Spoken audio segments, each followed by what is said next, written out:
estudiante de la Universidad Nacional a Distancia. A continuación les voy a explicar la tarea de una medición cinemática de física general. Acá está mi documento.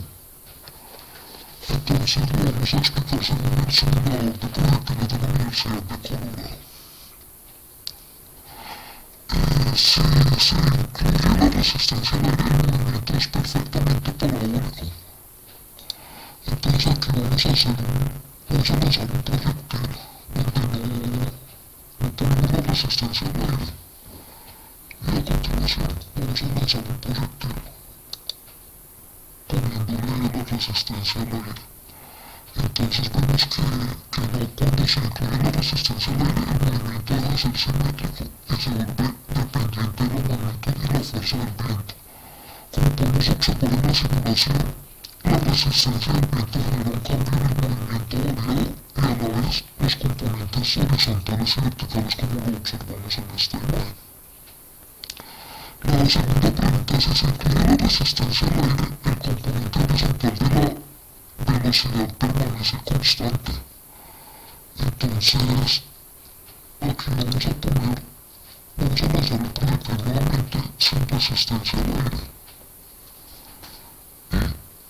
Y lo vamos a lanzar ahora con resistencia al aire.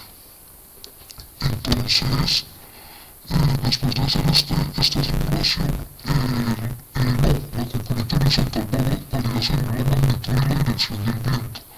Esto debido a que la resistencia del viento genera en el movimiento. Entonces, la segunda pregunta es un no.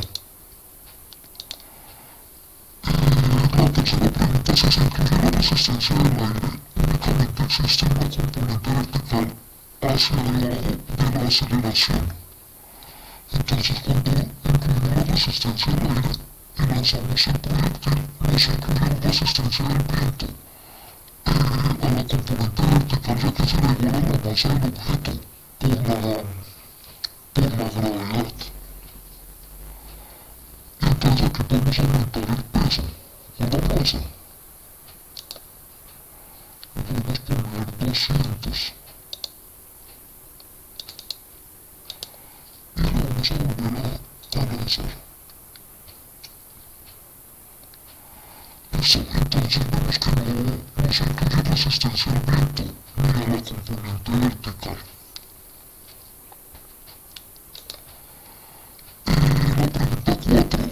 Si se incluye la resistencia del aire, ¿por qué al aumentar la masa el alcance horizontal aumenta? Entonces, aumentamos la masa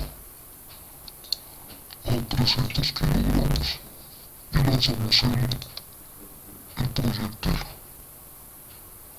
Esto con resistencia al aire. Entonces, porque al aumentar la masa y el diámetro del proyectil, la resistencia horizontal al viento es menor, entonces es menor el alcance. Para terminar, si se incluye la resistencia al aire, porque al aumentar el diámetro el alcance horizontal disminuye. Entonces vamos a poner aquí un diámetro de 5.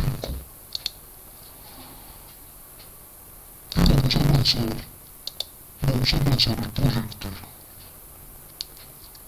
Listo, entonces ese es sin aumentar el diámetro. Ahora aumentando el diámetro. Vamos a lanzar.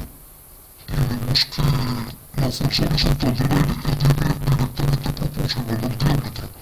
Es decir, a mayor diámetro, menor es la fuerza horizontal y por ende es menor el alcance del proyectil.